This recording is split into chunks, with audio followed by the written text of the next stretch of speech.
having defeated the Demon King, decided that now the world around him has found peace and the long-awaited peace will come. But it was different. The princess decided to start a hero for daring to reject her and execute him. The princess stated that after Raoul destroyed the Demon King, he was no longer needed, and since he could become a threat to the royal family, he should be disposed of. On his deathbed, Raoul screamed in pain and promised to kill this woman who had deceived him, as well as punish all traitors. After his death, Raoul found himself in the White World, where he was before his birth, and I realized that he was really dead. Raoul asked the goddess of love how she felt watching him die in vain. The goddess replied that if this happened, then it was meant to be. She said that she had to give Raoul strength and asked him to torture her a little. Raoul told the goddess that if she truly loved him, she should resurrect him and allow him to destroy those who had treated him so viciously. A year later, in the kingdom of Kurz, preparations were underway for the princess wedding at Yulbach Castle. The maids assured the bride that her fiancé Emil would be charmed, because the snow-white dress is very suitable for her white skin and light hair. Suddenly, the princess was enraged and shouted that it was really not clear from her expression that she did not like this dress, so there must be something more appropriate than these white rags. The maids tried to remind her that this dress was given to her highness by Emil,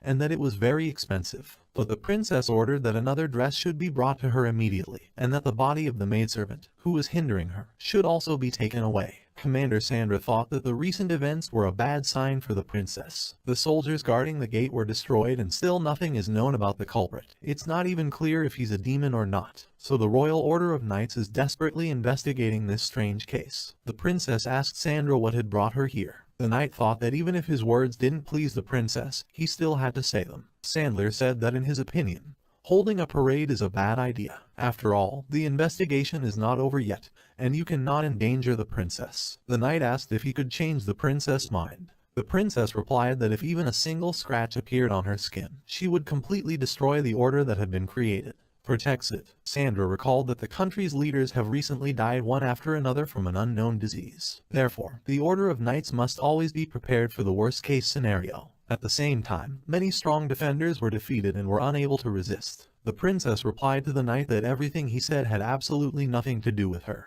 At the same time, she does not care how many withered old people die, since such things are completely uninteresting to her. Sandra said that all those who were dying in delirium asked for the same thing.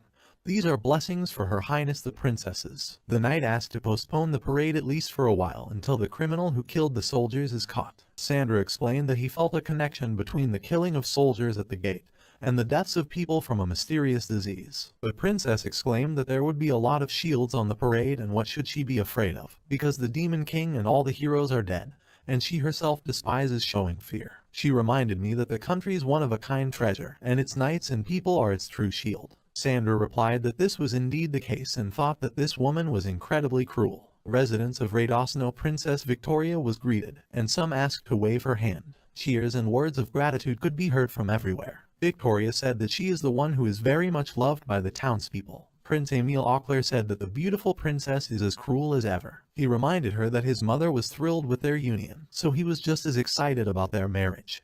But he couldn't help but notice how Victoria had checked on him 3 times during the party. Victoria replied that she had no complaints about Emil's social status, but in the face of her ambitions, it was an insignificant thing. Victoria thought that Emil, as a tool, will be useful because he has a good pedigree, while being stupid and not bad-looking. Therefore, it will be easy to put him on the throne to seize power in the country, and then give birth to an heir. Victoria decided that if she only cared about looks, it would be much easier, and so she will have to be close to someone who cannot boast of anything but appearance. Raoul introduced himself and promised to kill the Demon King, even at the cost of his life. Victoria looked at Raoul's honest eyes and thought that she really wanted to defile them. Subsequently, she managed to finish it with her own hands. Hands to death, and she liked that. Then the Knights of the Order, led by the commander, appeared and people began to greet them. Victoria decided that this world belongs to her and she will capture even more. Priests began to bless the marriage of Princess Victoria and Emil, while they asked God to grant them happiness and prosperity. I immediately remembered Commander Sandra's words, how all those sick people before they died also asked for a blessing for Princess Victoria. Raoul told the princess that they had not seen each other for a long time and asked how she was doing. All Victoria could say was that she could swear Raoul was dead. The guy replied that he was resurrected in order to take revenge on her. Raoul decided that she was a completely insane deity. After all, he had met her before he was reborn. Previously, he only wanted to become a savior and bring peace to everyone around him. The goddess also asked to scold her as much as possible for what she loved, but did not help in any way. Rael thought it was nonsense that she said he was her lover. Perhaps it's because she's the goddess of love that she supports him so blindly. Rael asked her to remember one thing, that everything happened in accordance with the wishes of the gods, and never forget the fate of the one whom God has chosen as his savior. After all, the true nature of people who are trying to kill the savior, forgetting about his merits. Rael asked the goddess that they still loved these barbarians, even though they would not be able to save them now, and all their judgments were wrong. The goddess told Rael that he was someone she loved and that every part of him mattered to her. After all, he has the power that could control the world, and his fearless gaze shows a strong will. Rael decided that this goddess of love might be surprisingly useful. He asked to borrow his power and bring him back to life so that he could destroy the offenders. The goddess replied that the spirit must not return to earth until it is purified. Rael asked her if she could do it, since he didn't care about the rules of the gods himself. The goddess said that if she broke the divine rules, she might be stripped of her position. Rael said that if her feelings for him were genuine, then she should do it. Rael decided that he should use anything to get revenge, because those people were the cause of his death. The goddess exclaimed that she could not do this, because the power of darkness must destroy everything and take it for itself, and his soul will be consumed by the darkness. Rael said he didn't. I expected her to refuse, even though he already has a sad experience with people. Therefore, he only has one wish, to have the other power that she sealed returned to him. He recalled that he stopped being a human being at the moment when all the most important things were taken away from him. The goddess offered Rael to live happily with her, because she is in paradise for all eternity. Rael said that he would only feel happy when he watched the suffering, and if he is the savior, then he must purify the world by killing demons and grant salvation. The goddess asked if he really wanted to go down the path of carnage. He said that she understood everything correctly and that this was his goal. The goddess said that even if he succumbed to the darkness, he would still be beautiful to her. Rael thought that this goddess was really a crazy pervert. He asked me to fulfill his wish as soon as possible. The goddess replied that his happiness is also hers, although for her parting brings pain. She declared that she was sending Rael to the mundane world and bestowing her blessing on the goddess. Rael replied that all she had to do was resurrect him and asked her to hurry. The goddess said that this is the beginning of a new legend for Rael, and he should go as a hero. Rael decided it was time to start cleaning up this damned world. The soldiers told the stranger that he should go away, because this place is allowed only on the orders of the nobility due to the fact that Princess Victoria is holding a wedding ceremony. Rael remembered how these soldiers had bullied and killed his comrades, so he remembered them all perfectly. He said it was very interesting, since the princess was going to be married. A whole month had already passed since the resurrection, and this day was a long-awaited one. The princess screamed that Rael was a real abomination and how dare he interfere with her. Rael asked what was another person's life just an abomination to her. Sandra said it was a demon who had taken the form of a dead hero and killed God's ambassador in the process. Rael said that these church officials robbed guests and found false accusations to execute people, while torturing innocent people who have no money to pay off. Victoria told the knight that Rael was trying to talk his teeth out of his mouth on purpose and that you couldn't listen to him. She began to accuse Rael of being a demon and having to show his true form. Rael replied that she should stop talking nonsense, and this is his real form. Victoria screamed that it was impossible, because he was long dead. Rael decided that she still wouldn't believe him, so she should take a closer look at him. Sandra ordered her knights to protect the princess. Rael asked him if he really wanted to scare the kids. Rael appealed to the frightened audience not to run away, but to stay to watch the performance, because it will be exciting. Raoul said that there is a rare sight ahead, a performance, and in the main role everyone's favorite Princess Victoria. People begged Rael to stop and let them walk away. Everyone was afraid that they, too, would suffer death at his hands, and they are ordinary residents and have nothing to do with it. Princess Victoria ordered people to close their mouths and stop panicking, because she herself is not afraid of this monster who pretends to be a hero. Rael reminded her that he wasn't a monster at all, that he had just been reborn back into this world,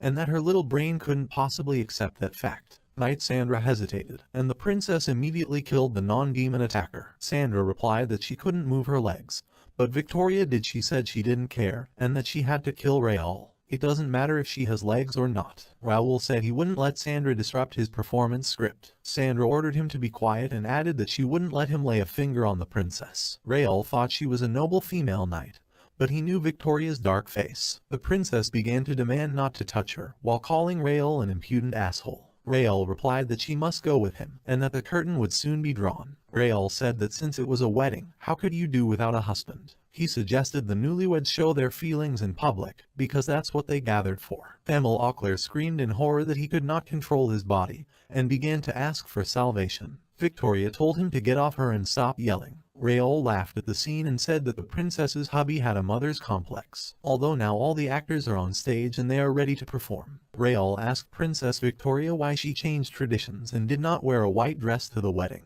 After all, the color of blood is more distinct on a white cloth. Victoria was horrified when her dress was torn, and asked Rael who'd let him do this to her. Rael replied that she should not worry, since she was getting married, then there were plans for the birth of children. After all, it's high time for the main characters to start playing. Victoria asked if Rael really wanted to rape her, the princess, in front of everyone. She screamed that she didn't have the body that a stinker like him could touch. Victoria threatened to kill Rael again if he dared to touch her. The guy asked, so she still recognizes him as a hero if she said so. Victoria demanded to immediately kneel down and apologize to her. Rael replied that she wasn't quite sure how to handle the situation if she wanted to. Sandra urged Raoul to fight fairly, because taking the princess hostage is cowardly as a hero. Rael asked Sandra if she'd forgotten what they'd used to catch him, and how she can talk about honesty after that. After all, back then, he sincerely wanted to destroy the Demon King in order to restore world peace, and all the villagers accompanied him on this mission. And after he defeated the Demon King,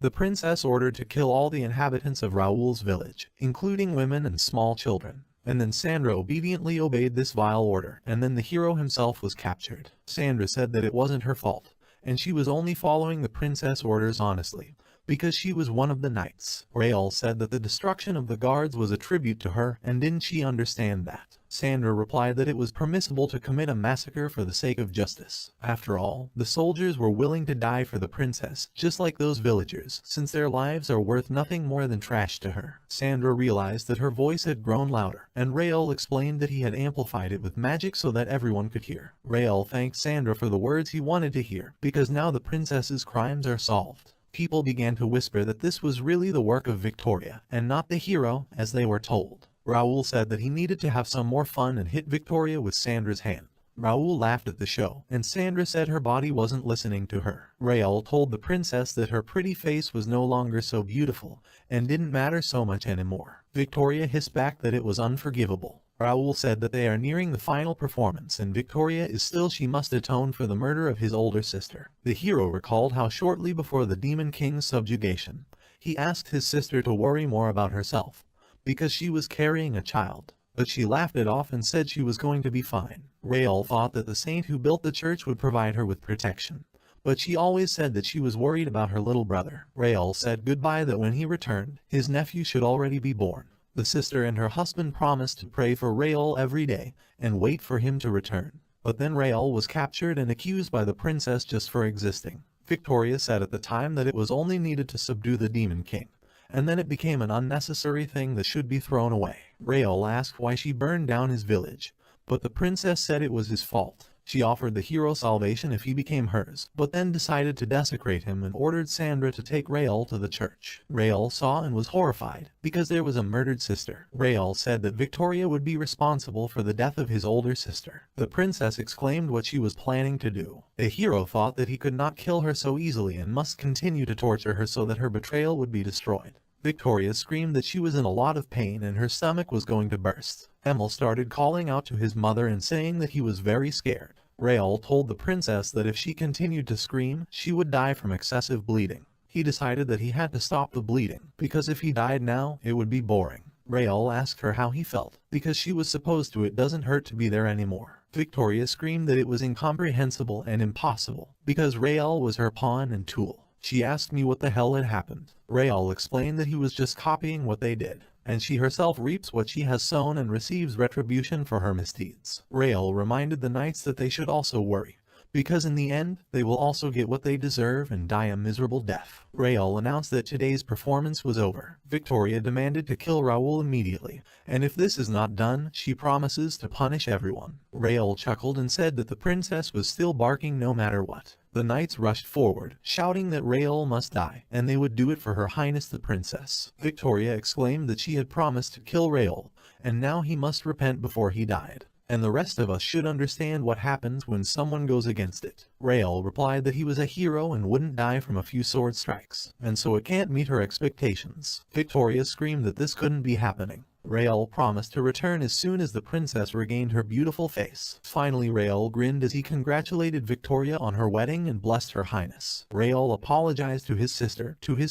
He said that the church should burn in hellfire, because he no longer intends to return a second time. Rael was surprised to see his sister's ghost, and chuckled at how gorgeous it was. After all, now he can even see a ghost. Rael told his sister that the kingdom's capital was in turmoil right now. The people are on the verge of revolting against Princess Victoria because of suspicions against her. Those who believed in the princess are now in fear, even though he is also being hunted. Several healers in the country are taking care of Victoria, but her stomach is finished, and a barrier is put up around the capital, so no mouse can escape. Rael said he killed the cursed priest who sold out his sister before the parade even started, and it was quite fascinating. And then by dressing up as a priest, he was able to surprise the princess, so that her face at that moment was a real masterpiece. The priest's name was Gustav. He lived in a huge luxury mansion and received money unfairly, stealing from ordinary people. Gustav was shocked that Rael was able to survive. Rael, he explained that he had first fully revealed Gustav's true nature. The priest begged for mercy, promising the hero a lot of money and women, believing that he could use his influence to buy Rael. But then the hero brutally killed Gustav, using the punishment of water torture, which he himself liked to use. Rael decided that he would definitely take revenge and show no more mercy. After all, what they did to him and his loved ones cannot be forgiven. So we need to kill every damned bastard of these people. Rael told his older sister not to worry and that it was time for him to go.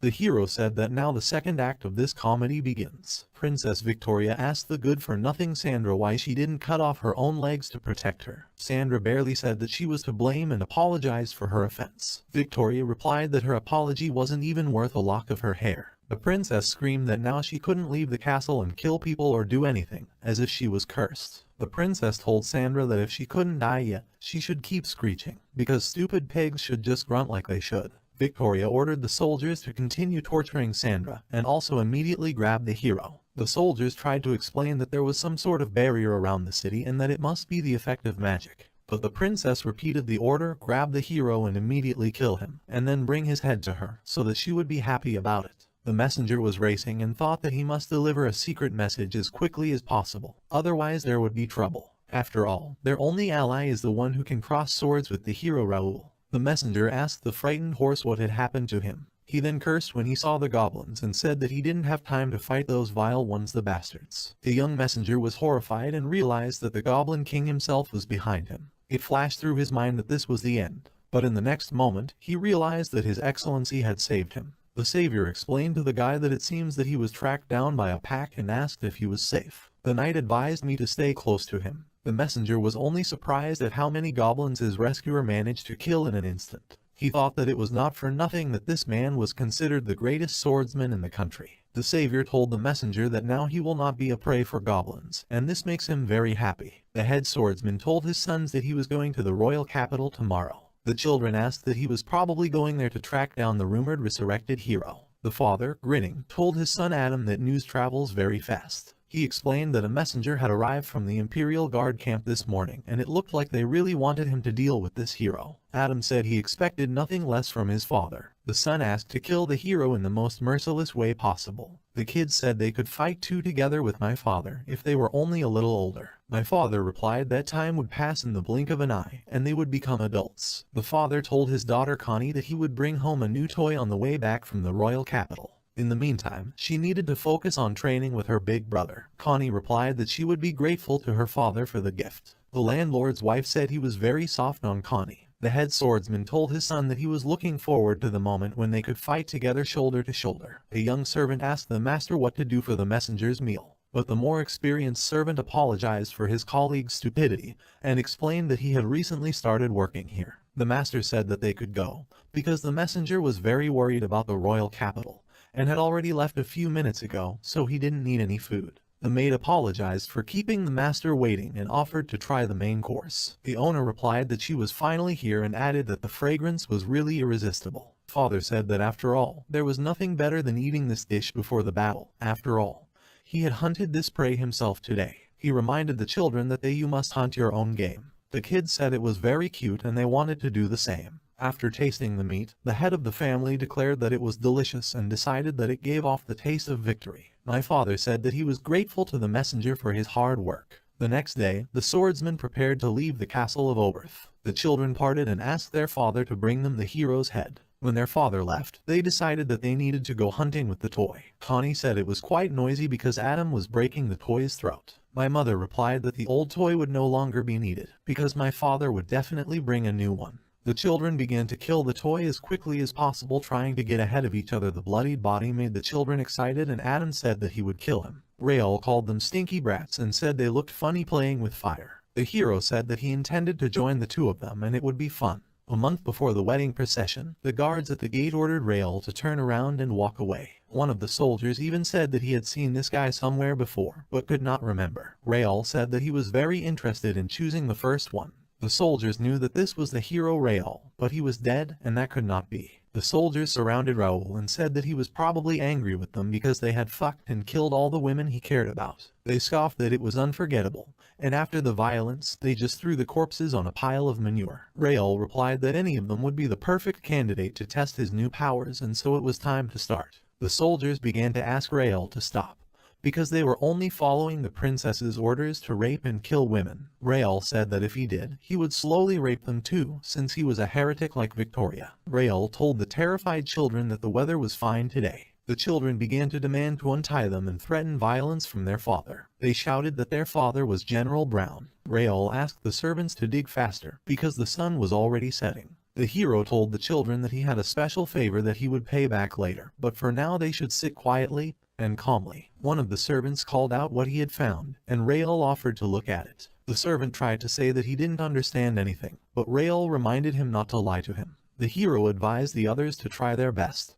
But for now in this game, Enrico Koniec gets 1 point and takes the lead. But it's not enough yet, because they all know how many people died in this vile castle. Enrico begged to be released, and the maid called out that more remains had been found. Rael said that there seemed to be more brutal evidence and asked if the general had eaten the same meat yesterday. Enrico hesitated, but the hero reminded him not to lie. Rael said it was no wonder the servants were as rotten as their masters. After all, it is quite clear that they earned money by taking people apart and then burying the remains. Children, they shouted that as soon as their father returned, he would immediately send Rael to hell. Rael said there was no need to shout like that, because he had already notified the general himself, and he would be back soon. Jean General decided that she would save the children right now, and a poison arrow would even be enough to instantly kill the Goblin King. Therefore, the main dish of today's dinner will be the hero Raoul. The children were glad that they didn't even need a father to deal with such garbage as this hero, and their mother would do everything. Rael said it was time to untie the two of them and give them both the special favor he'd said he didn't want to do.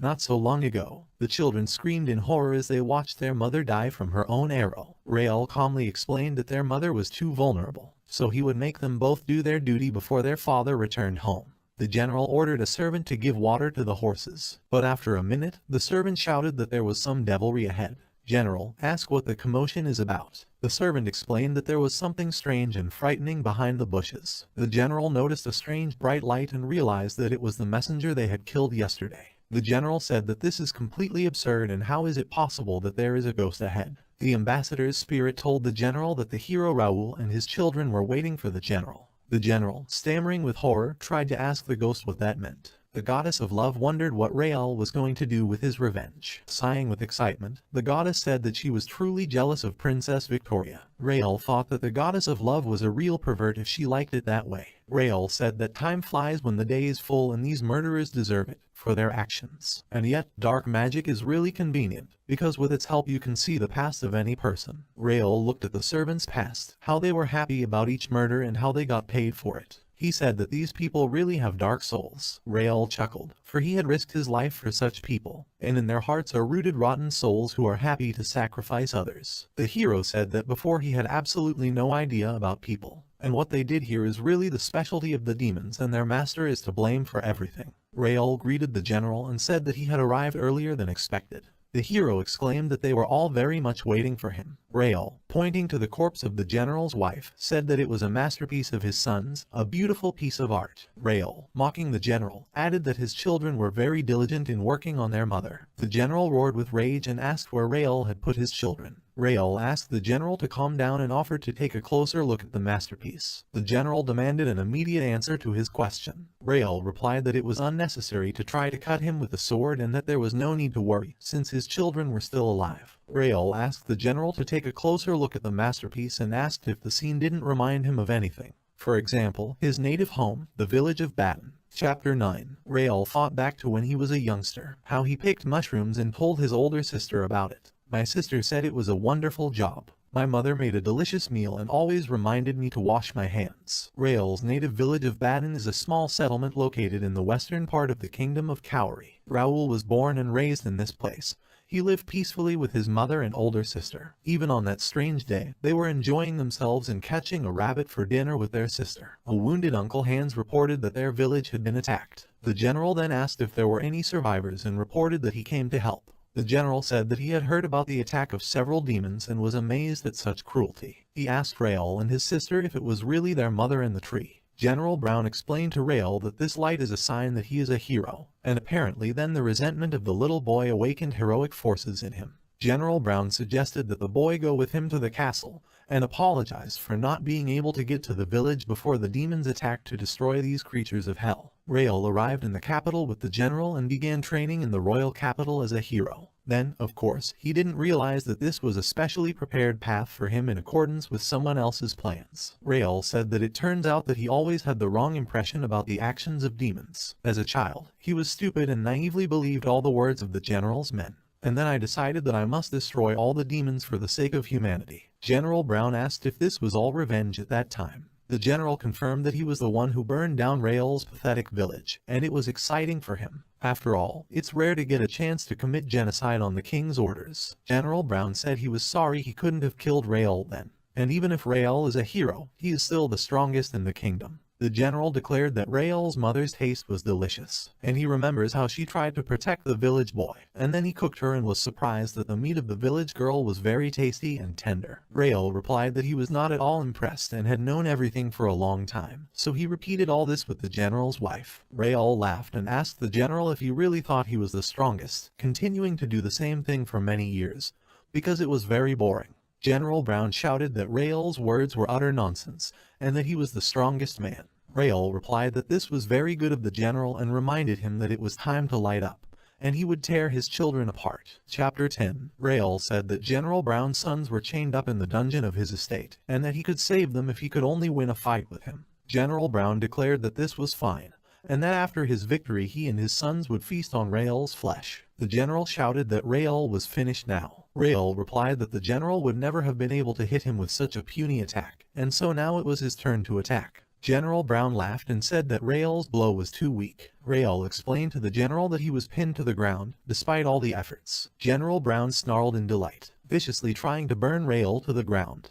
But to his surprise, Rael said it was great, and that was exactly what he was talking about. Rael asked the general if he was already out of breath, because it was very fast and therefore it was worth finishing. General Brown advised Raoul not to look down on him, because he is the strongest man in the country. Raoul, striking again, asked the general if he hadn't just been bragging about his strength, and now he was lying like a log. General Brown yelled that he would never lose, because he was the strongest and this was just some kind of joke. Raoul asked if it was the general he can still fight, because he is already losing and he should understand this. Raoul scoffed and suggested that the general do his best and get to him in no time. Then the hero said that he was joking so much and added that things were bad for the general, and he could try to attack again. General Brown just called Raoul a bastard, and Raoul advised the general to give it his all. General Brown began to yell why he couldn't beat the hero, because he was the strongest man. Raoul said it looked like he was playing with the general too much and it was time for everyone to go to dinner. The hero advised the general to pull himself together and accept his defeat. After all, he had already lost to a mere brat. Raoul said that if the general had more of a sword, then he wouldn't need his hands anymore. Raoul happily said that he had prepared a very special dinner today and was sure that the general would like it very much. Therefore, they can immediately go to the feast. General Brown turned to the children and said he couldn't move. Raoul said that he did not think that the general would faint from the pain.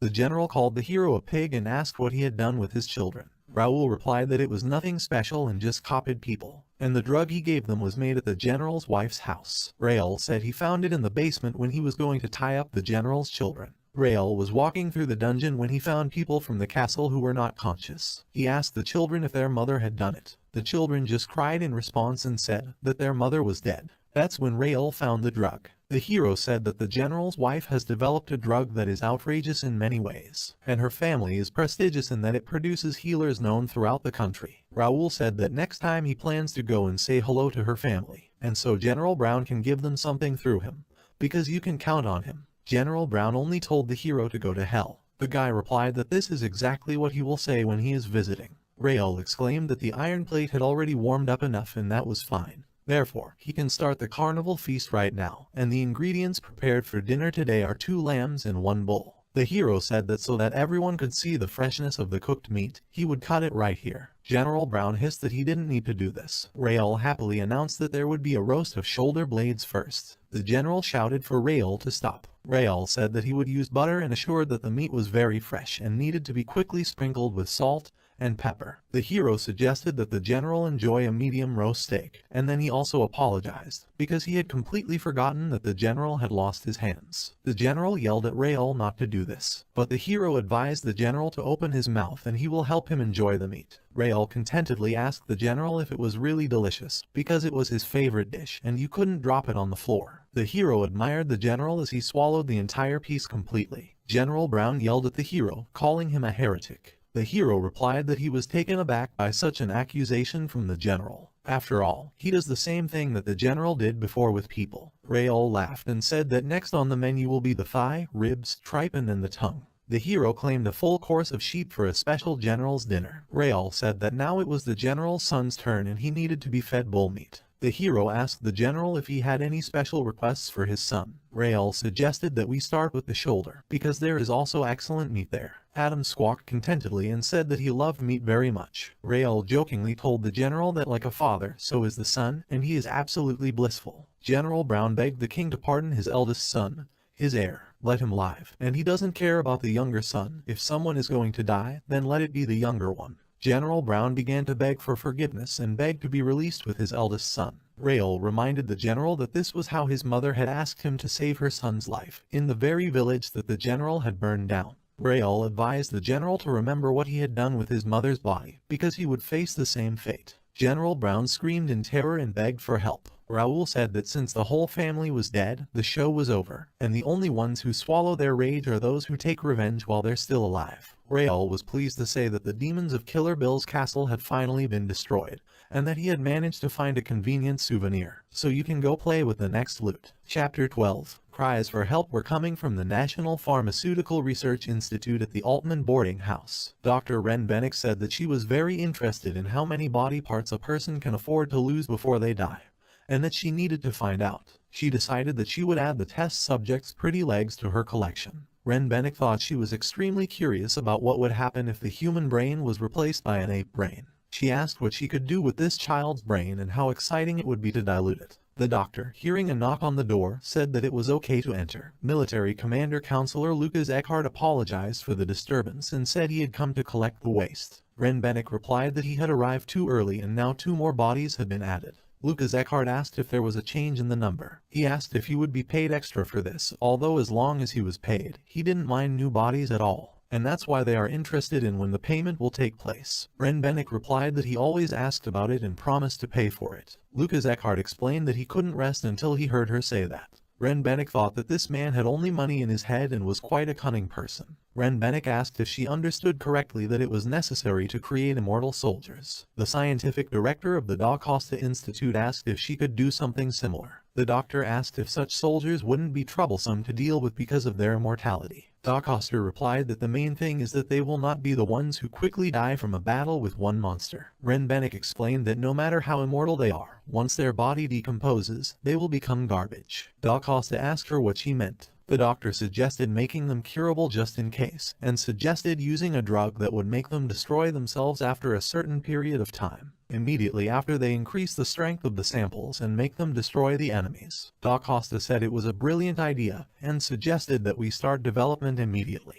Da Costa's son, Johannes, asked the nuns if the wounded soldiers were there. He explained that he was going to move them to the lab because Dr. Bennick had developed a cure for them. This medicine can cure any no matter what, and it's enough for all the wounded soldiers. Ren Bennick said that the first experience was unsuccessful, and everyone turned into cannibals. Therefore, the work will take some time and she needs new guinea pigs, which Da Costa must prepare. People asked if they could really live in a noble house if they agreed to help Rena Bennick with her experiment. The doctor replied that this is indeed the case and all they need to do is just drink the drug. So now is the time to start the experiment. Ren Bennick said that the experience was once again unsuccessful, and they quickly become people, so we need the following ones. Da Costa generously told people that they could not return the money they had lent him in return for their participation in the doctor's experiments. People answered that they are ready to participate on such terms. Ren Bennick said that now the strength and duration are satisfactory, and the berserker is finally born. Da Costa congratulated the doctor on his success and offered to immediately give the drug to the worthless soldiers. The first job for new recruits was cargo transportation. They knew that the hero Raoul was currently fighting on the front lines and could help him as supply soldiers. They would pay him back for saving them in the slums. Johannes told the soldiers that they had arrived at the resting place and could lower their cargo. He explained that ahead of them the path will pass through the forest, which is full of monsters and it will be very dangerous. Therefore, they need to take a special drug so that everyone can protect themselves. Raoul said that now it's time to start a fun and exciting game. The hero asked the general if he agreed with him. Chapter 13. Da Costa said it was ridiculous. After all, it was impossible to think that his daughter's family would be killed. After all, her husband, General Brown, used to brag about his strength so much. Da Costa asked how much they would lose if something happened. And what if they transport the soldiers from this research institute to the royal capital? Johannes said that his father had said everything correctly and that they should call the military commander to send them soldiers. Johannes stated that he did not want to be killed like his younger sister. Ren Bennick said that they should not be afraid, because as long as they have her poison, even if the hero Rael will show up, he can't hurt them. Johannes asked her how she was going to poison the hero. Ren Bennick advised him to think with his head and stop panicking. Johannes asked her if she was laughing at her. Da Costa exclaimed that the two of them had chosen the wrong time to argue with each other. Lucas Eckhart asked everyone to calm down and think about everything calmly. Da Costa wondered if this was the only person who had been sent to guard them. Johannes whispered to his father that they said it was easier to send Lucas Earhart to the battlefield than a couple of hundred soldiers. Lucas Eckhart said that the warning letter received from the capital clarifies this situation. He asked them if they knew anything about the so-called revenge that hero Rael was talking about. Ren Bennick said she didn't know. Johannes asked if the hero really wanted revenge for that. The doctor interrupted him with a shout. She stated that there was no excuse for the hero's actions and that the traitor had simply gone mad. Da Costa asked her to be quiet, because if the hero heard her words, it would turn into trouble. Lucas Eckhart suggested that there must be some circumstances, and it's really just as Dr. Ren said. This hero is a great fool who is stupid and ignorant of the customs of this world. Lucas Eckhart said that even if he became a vengeance-obsessed killer, he wasn't something to be afraid of. Lucas asked me to tell him what they'd done to make Rael so angry. After all, if they didn't speak up, he wouldn't be able to protect them from the hero. Da Costa said it might have something to do with the drug they gave the soldiers during the war, even though it was top secret. Lucas Eckhart said that he was with them and that was why everything was fine. We must calm down. Da Costa asked if his words were really meant for a reason. Lucas replied that he was probably the only one who could be on an equal footing with a hero, and people like General Brown are brute force people, so to speak. Da Costa replied that he was relying on Lucas Eckhart, and would pay him anything. The doctor and Johannes shouted what the hell was going on and if the monster outside the window was General Brown. Ren Bennick asked Lucas to send him away immediately, but Eckhart said he would have to wait, because it looked like the general had something to say. The general muttered that all of them they were trapped inside the research institute, and no one inside would be able to get out. Except for those who managed to escape before midnight, they will be able to leave unharmed. And now the game of hide and seek begins and you have 10 minutes to escape or stay and fight as much as you can. Johannes screamed in fear and ran to his father. Da Costa asked him not to hang up and stop shouting. Lucas Eckhart said that their enemy is waiting on their confusion. Ren Bennick explained that the hero simply controls the corpse to the generals, nothing more. Lucas Eckhart reminded that Raoul always adhered, added Oko for an eye, and now there is just such a case. And so everyone present should tell us what they did to incur the wrath of the hero Raoul. Lucas Eckhart asked that they mention soldiers who were the hero's favorites and whether they really killed them. Da Costa said they just prescribed a performance-enhancing drug and developed it at this research institute. And then they gave it to the hero's supply soldiers. And that's the whole story. But there was a side effect that killed the soldiers, but no one paid any attention to it, because they were just ordinary pawns. They also managed to kill all the monsters in the forest that day. Renbenick said that thanks to her drug, those worthless soldiers got power and should be grateful for it. Lucas Eckhart asked if the drug was protected at the institute. Johans yelled that if the drug was stolen, this research institute would turn into a monster house. Lucas Eckhart replied that he would listen to the details later, but now we need to get to the drug immediately. Renbenick said that she would show them where to go, and the others decided that they would also follow Lucas. Eckhart asked what it meant for the institute to become a house with monsters, because in their words, it's just a performance-enhancing drug. Doc Hoster replied that this was classified information and should not be shared with anyone. Lucas Eckhart said that such secrecy now looks completely out of place. Renbenick said the drug was in the storeroom, and she was going to open the door. But instead of the drug, there was a note from Raoul, where it was written, "Who had time, he ate." Doc Hosta said that they were being made fools of and that it was dangerous to stay here. The doctor agreed and suggested that we get out as soon as possible. She exclaimed that everything was blocked by dark magic. Doc Hosta asked if there was really no way to escape from this vengeful ogre who was accompanied by a dead man.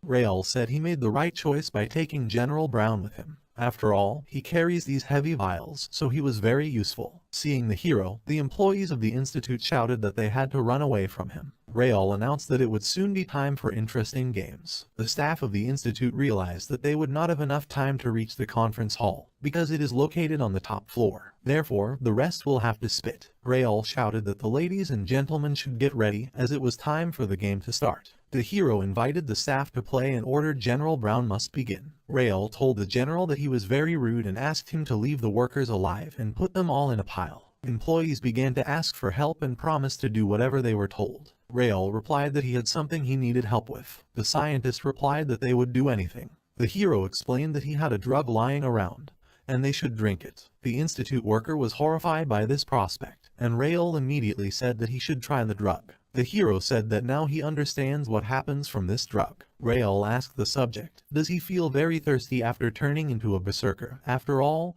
this is some absurd power. The other workers shouted that they needed to run away from the berserker while there was even the slightest chance. Raoul laughed and explained that they wouldn't be able to escape, because this place was crawling with monsters. The hero told Berserk that it was unnecessary to kill, as he needed test subjects. Raoul told the next one that it was his turn to take the drug. The hero decided that he should have dressed as a nurse and asked the general what he thought about it. And it looks like there were only 121 people on the first floor, and now they're all water-hungry monsters. The berserkers continued to yell for water and grabbed the general. Raoul said he just found a helper, and now his blood is on his clothes and it's disgusting. The general did a good job, but, alas, not for long, and it is safe to say that he was one of the 5 most powerful people in this country. Raoul thought that the monsters were very strong, and he did not expect such a great effect from the drug. The monsters continued to monotonously ask for water. The hero told them that he would take good care of them, and now it's time to hit the road. Chapter 15. One of the berserkers shouted for water more loudly than the others and charged at Raoul.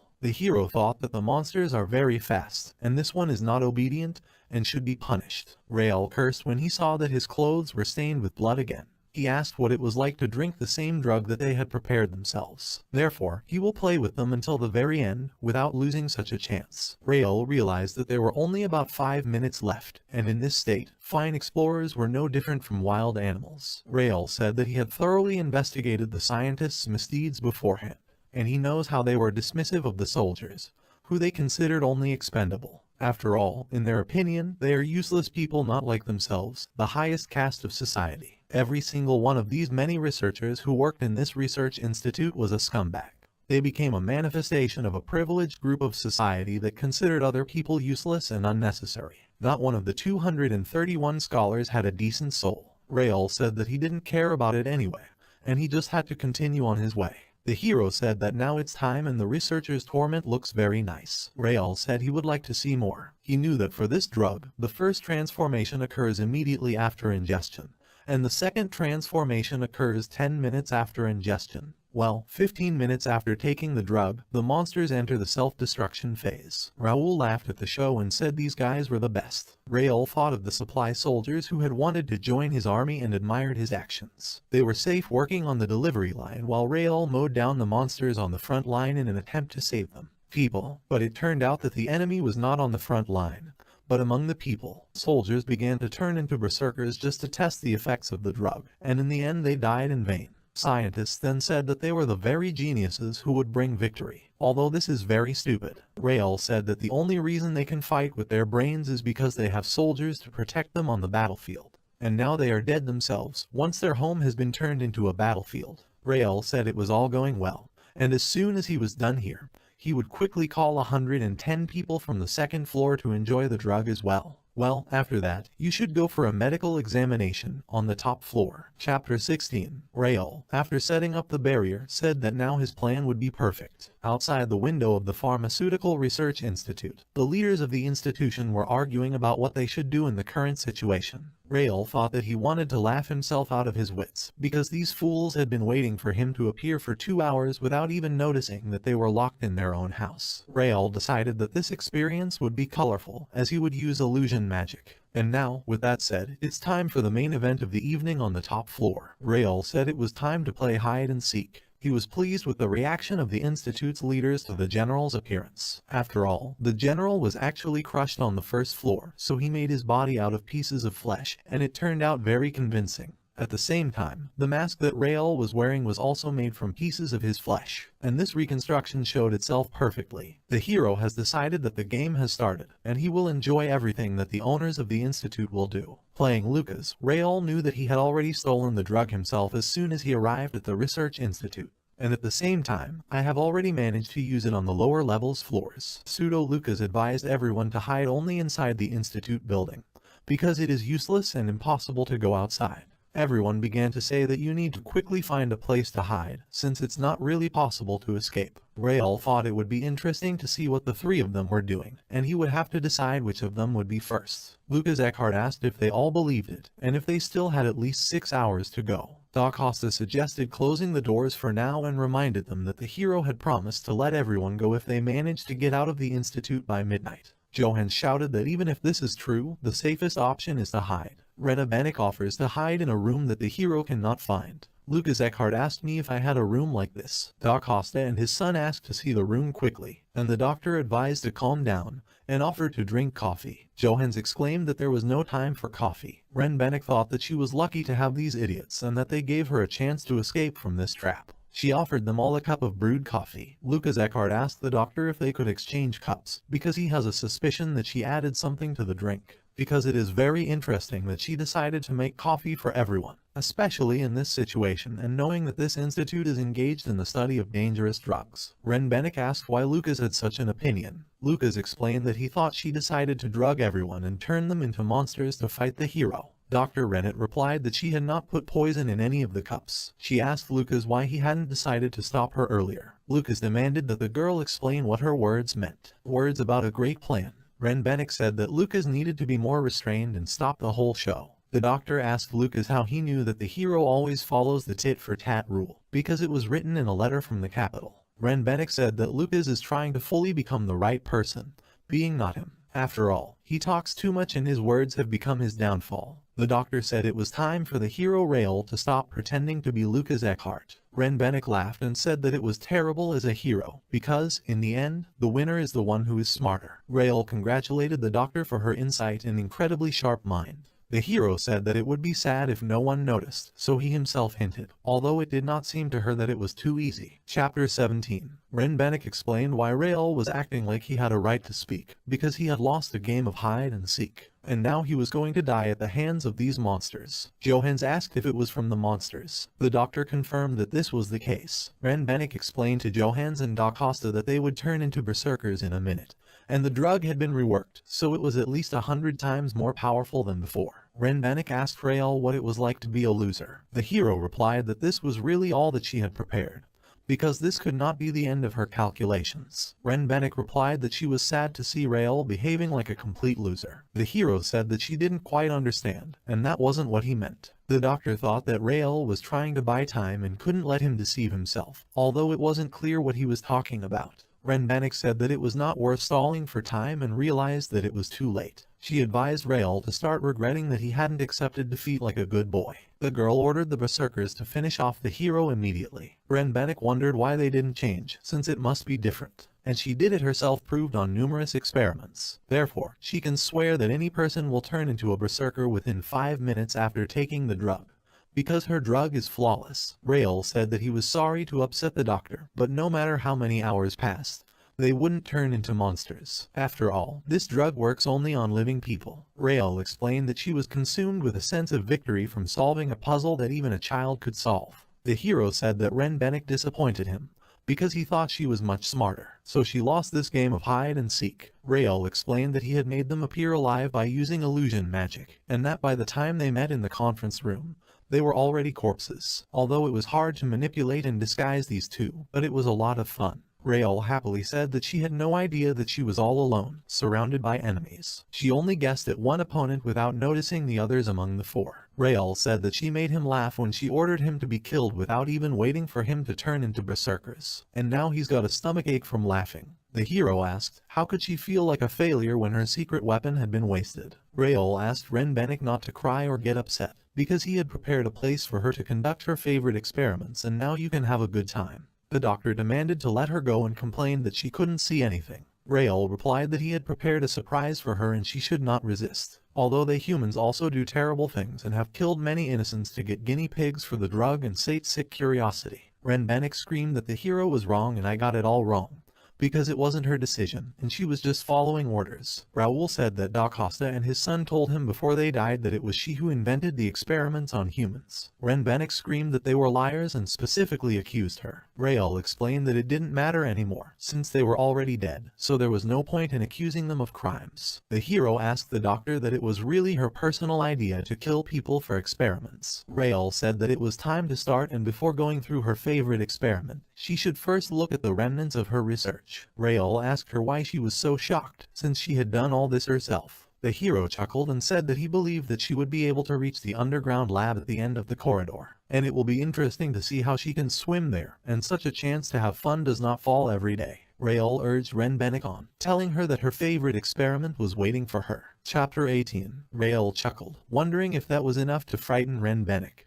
who was making her own monster weapons out of people. And, despite the fact that in this laboratory she killed dozens of people, the doctor asked what Raoul meant by that. The hero recalled how she cut a crying girl horizontally into pieces, starting with the legs. She also transplanted monkey brains into children and generally treated many people as experimental animals. Renbenik yelled that it was a lie, and she didn't do it. The doctor asked if Raoul had any proof, because unverified facts don't mean anything. Raoul replied that this was not necessary, and that her demands were inappropriate in this situation. After all, she did all this, and if it is difficult for her to remember, he will show her much more. Renbenik screamed in pain and screamed that she had done it all. She begged him to stop torturing her, because she wasn't doing anything of her own free will, and she didn't send those soldiers to their deaths. In fact, she had no choice but to obey orders. Renbenik said they would have survived if they had just drunk some water. And the soldiers died because the neighboring villagers chased them away then, and did not they gave me water to drink. Raoul replied that he had known this for a long time and that he really had a chance to save those soldiers who had turned into monsters. After all, the effect of the drug lasts for 15 minutes and they only needed to drink water. The soldiers then asked for help in the nearest village,